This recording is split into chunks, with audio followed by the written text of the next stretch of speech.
The National Weather Service in Mobile has issued a special marine warning for coastal waters from Okaloosa, Walton County, line to Pensacola, Florida, out 20 nautical miles. Waters from Okaloosa, Walton County, line to Pensacola, Florida, from 20 to 60 nautical miles until 4:15 a.m. Central Daylight Time.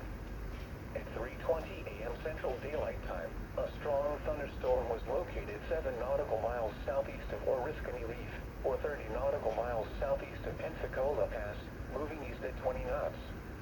Hazard, wind gusts 34 knots or greater. Source, radar.